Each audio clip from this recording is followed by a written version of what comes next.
Alright, so I hope that you all can hear me over this air conditioner that I've got going on. I don't really have any control over it, but I'm going to be as loud as possible just to make sure that you can hear me. But we're going to review 4.1. This is lesson 4.1. We multiplied decimals to the powers of 10. It's really simple. The one thing that I want to remind you all is that whenever we multiply decimals, we need to keep in mind one thing. This is going to go back to previous lessons when we've had powers of 10 and we were trying to and exponents. So let me just kind of show you what I'm talking about. So we know that we have 10 to the first power. We know that it is equal to 10. We also know that 10 to the second power is equal to 100. We know that 10 to the third is equal to 1,000. And we know that 10 to the fourth is equal to 10,000. And we know this because this exponent right here tells us how many zeros are behind this 1. So if you count 1, 2, 3, 4, it matches the exponent. Remember, when we look at powers of 10, if it's set up like this with 10 to the power of, this 10 is our base number. This is the exponent, that 1. So we know 10 to the power of 1 is just simply 10. It could also be 10 equals 10. We don't have to have that 1. I just put it there just to reference. And then 10 to the power of 2, I'm going to have 2 zeros behind the 1. There's my 2 zeros. My exponent of 2 matches. And then 10 to the power of 3, here's my exponent of 3. And then I've got 3 zeros. So this is really important when we're thinking of multiplying decimals to the powers of 10. So, for example, if I have, 5 times 10 to the power of 2, I know that I'm going to place 2 zeros behind that 5 to give me 500. And that would be my answer. Just like if I had 6 times 10 to the third power, I'm going to place 6 there, and then I'm going to also place 3 zeros behind that 6, which would give me 6,000. So it works a little bit like this, but it also has a little bit of a different meaning. So whenever we have an exponent, this also tells me how many places to move the decimal. So, for example, if I have 0.23 times 10 to the second, what I'm going to do is this exponent tells me that I should move that decimal 2 places to the right. And it's always to the right, okay? So I know that 0.23 times 10 to the second is really a whole number of 23. Now, what if I had 0.23 or 23 hundredths times 10 to the third? Well, I'm going to do the same thing. I'm going to move my decimal 3 times. So if I do that once, twice, but then a third time, this is going to leave me with a hole.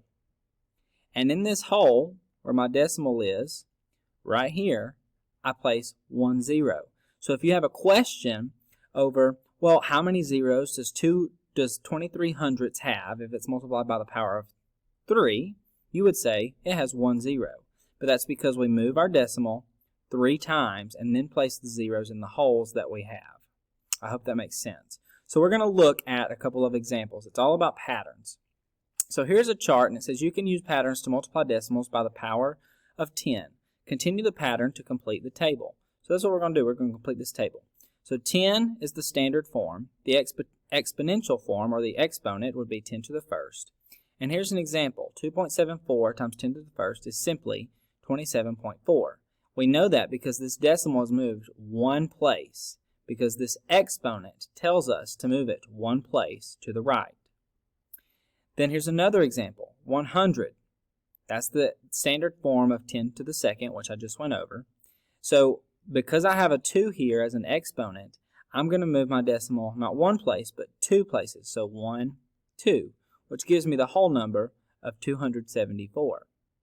So if I have 10 to the third, what is this equivalent to in standard form?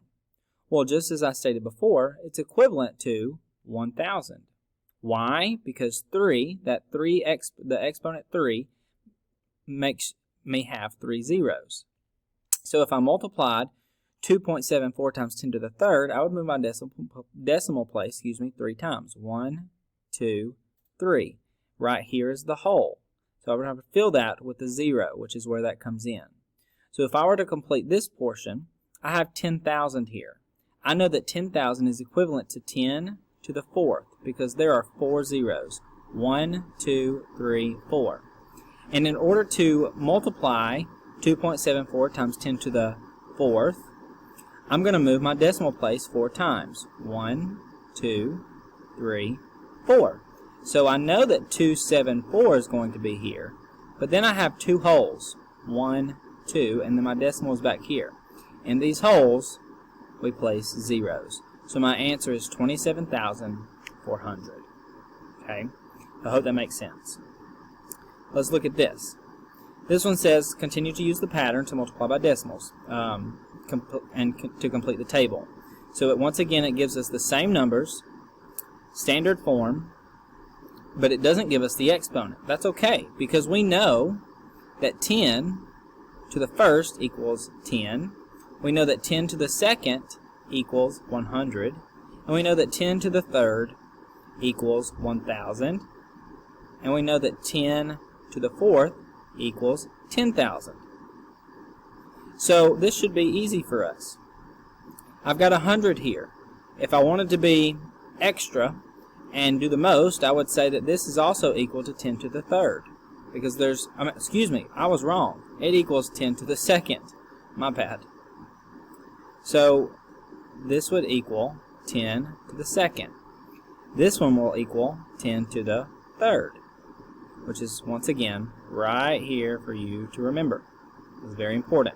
So let's complete this table. 2.74 times 100. Well, that's 10 to the second. But also notice that there are 2 zeros.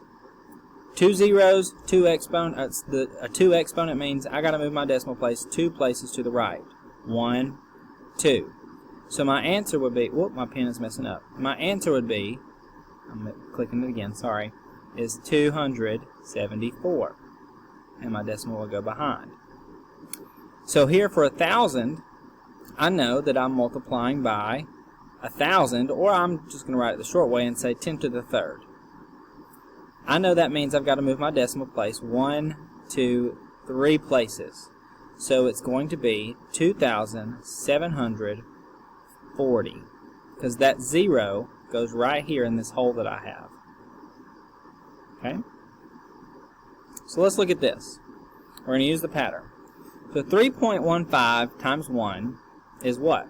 Well, we know anything times 1 is itself, so it's just going to be 3.15. 3.15 times 10, I've got 1 0 here. So that means I've got to move my decimal place 1 place to the right. So it's going to be 31.5. Then it gives us this one. 3 and 1500ths times 100 is 315. Then we've got 3 and 1500ths times 1,000. Okay, well I've got 3 zeros here, which is equivalent to 10 to the third. So I'm going to move my decimal place 3 places. 1, 2, 3. I have a hole. Okay, so what goes in this hole? A 0. So I know my answer is 3,150. And my decimal goes at the end.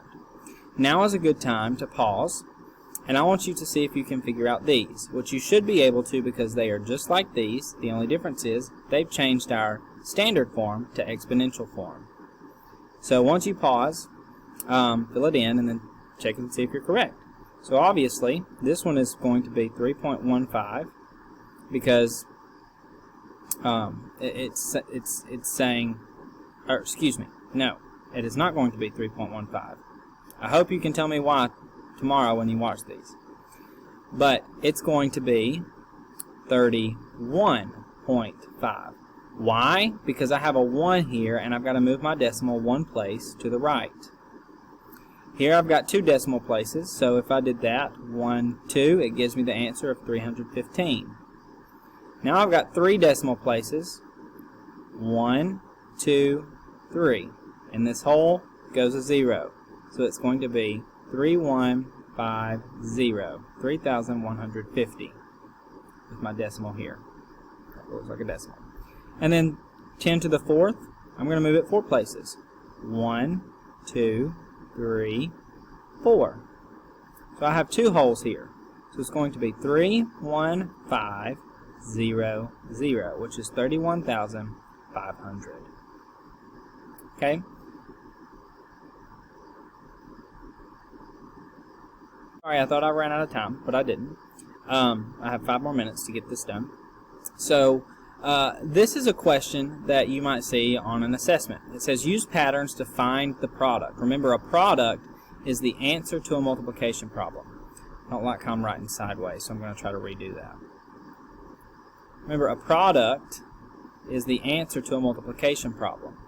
So it says describe how you use patterns to find the product of 6 and 591 thousandths times 100. Well, if we remember correctly, I want you to think about this. I want you to pause the video. I want you to attempt it. When you're finished, I want you to unpause the video and then see if you got it correct. But if you think about it, 6.591 times 10 would equal 1 movement to the right because there's 1 0. So it would go here, which would be 65 and 91 hundredths. But if it wants me to do what it tells me to, it says 6.591 times 100. How many places should I move my decimal to the right? 2, because there's 2 zeros. So that's what I'll do. I'm starting here, 1, 2. So now my answer is 659 and 1/10.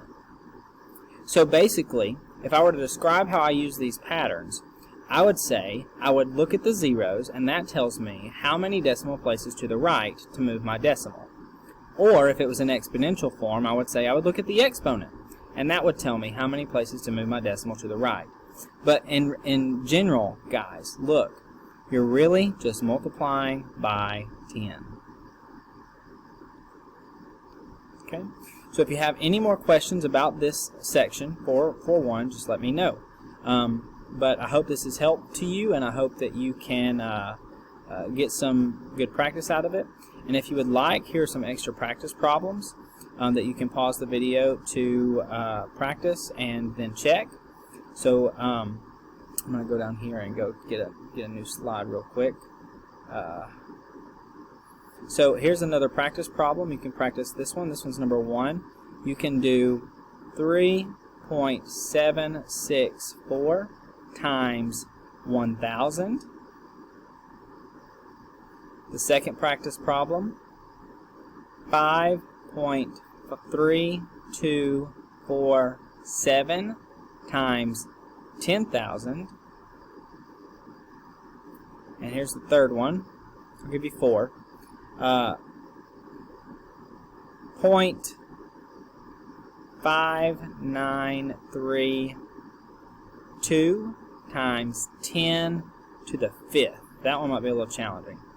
And then the last one, do 1.793 times 10 to the 2nd.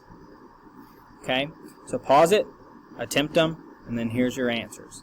So because I have 3 zeros here, I'm going to move my decimal place 3 places to the right. 1, 2, 3. So my answer is 3,764 decimal. I've got 1, 2, 3, 4 zeros here, so that means I've got to move my decimal place 4 places to the right. 1, 2, 3, 4. So I get another whole number. So I'm going to have 53,247. Okay, now I've got to move my decimal place 5 times. So 0.5932, I'm going to move it 5 times. 1, 2, 3, 4, 5. I got a hole. So my number is going to be 59320 decimal point.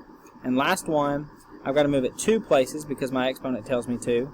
1, 2, and that would be 179.3. Okay, I hope this helps.